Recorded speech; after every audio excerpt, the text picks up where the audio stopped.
Hello, welcome to another video. If you don't know me yet, I'm Daniela. I paint mostly with watercolor, and today I'm going to paint two cats, Rufina and Hunty. They were my cats when I was living in Mexico. I had them for like 4 or 5 years, and unfortunately, I couldn't bring them with me. And I've been missing them so much lately, so I wanted to make this painting to feel them close to me. I'll probably tell you more about them while I paint, and I also share some thoughts about bad art, failing, and giving up. So sit back and relax, or maybe paint along. I don't know, but thank you for being here. Though.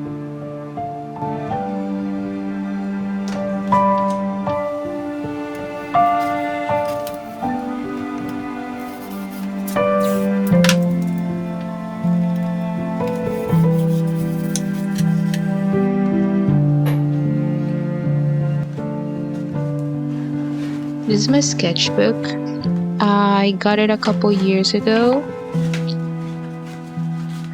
and I did this sketch, I think, last year. I had as reference a video of them, and I really like how it was going. So I try to paint it on a bigger surface because I want to have it on a wall, but I failed. The proportions were all wrong.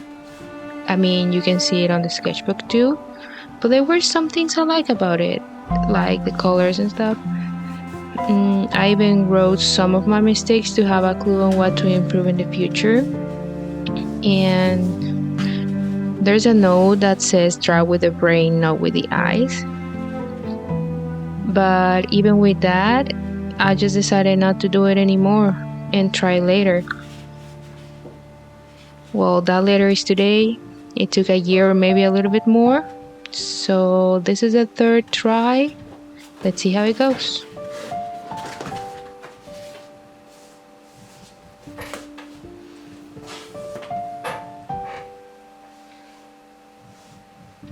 I'm going to start with a sketch. This is the reference image. This time I have to make it right. There's no other way. Because I know now I have what it takes. I just need to put my mind into it.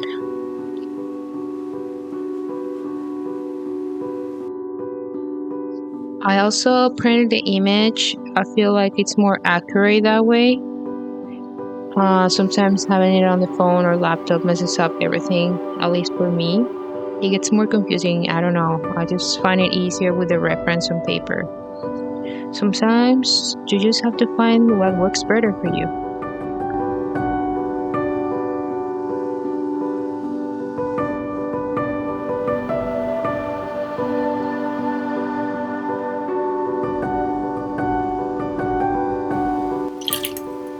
Okay, so here I'm using Winter and Newton watercolors. I'm mixing cadmium red pale with ultramarine. This ultramarine has a beautiful granulation. I just love mixing it with other colors. And unfortunately, it doesn't react the same as the first two sketches I made, maybe because the paper is different. But it still looked pretty nice in my opinion.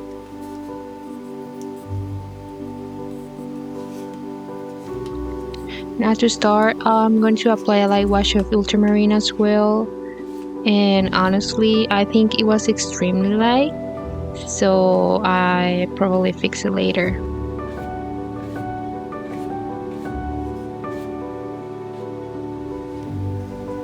Here I'm applying the mix I made. It turned into a beautiful grayish purple or something like that. And I'm just gonna apply all over the wall.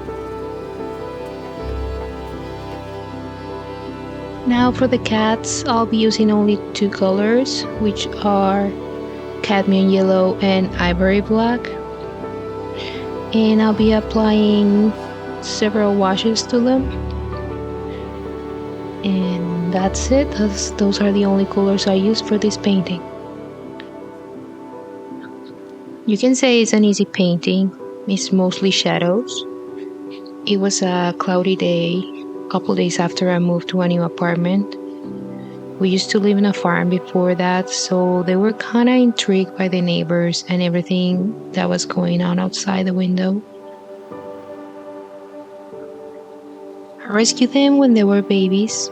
First Rufina, which is the first one I'm painting, and then Hunty. Now in this apartment we cannot have any pets, and I miss it so much because I was so used to have them around, and also the dogs we had at the farm. I just can't wait to have pets again. Me and my husband always talk about that, and how life without pets can be so boring.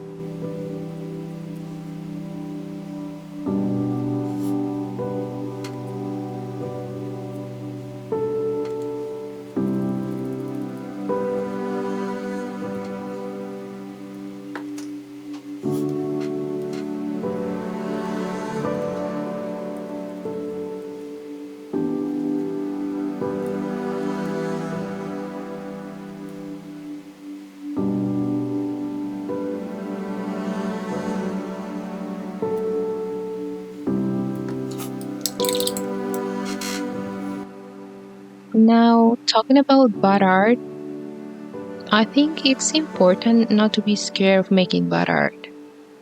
I was for a long time, but now I understand the importance of making art that's not good, beautiful, or aesthetic. There are some works that are probably not the best, but for some reason they deserve to be outside and see the light. Most of the times, it's not that it's ugly, but our perception of beauty is what defines it. And if you don't like it, you can always learn new techniques to make it better and put it up to your beauty standards. Saying that, I also think that there's always someone who's going to like it or think that it's not ugly, even if it's not perfect for you, because everybody has different perceptions of beauty. We're always going to have the power to change it if we don't like it. That doesn't mean that it's going to be easy, because learning takes time. But when you start to see the changes, it turns extremely rewarding. The point here is to keep creating. Create without fear, and let all the art that is inside you see the light. Let the ideas come out when they have to come out, even if you don't have the skills at the time. Just be the channel to reproduce the message, and maybe it will turn into a good piece, or maybe it will just be an idea for another moment. But that's the power of being a creator.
So yeah, don't be afraid to show the work to the world, even if you feel it's not ready yet. There's no perfect time. We just have to do it, and little by little, we will find our balance as an artist or creators. Putting your work outside will help you to detach from it, and it's going to make it easier to start a new one. It would also help you to have a different perspective and see what you don't like and evaluate what you need to improve.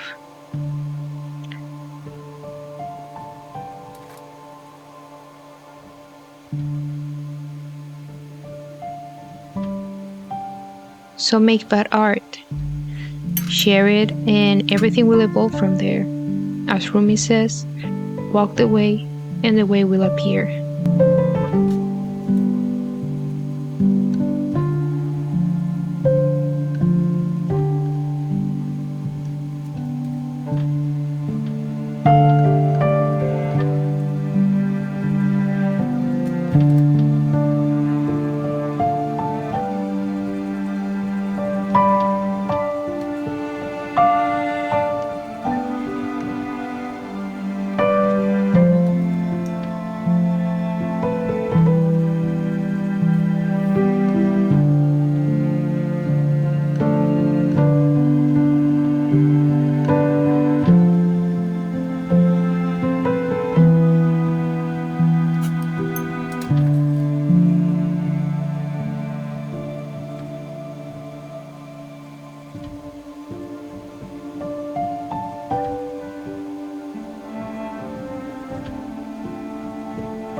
Thank you so much for watching this video.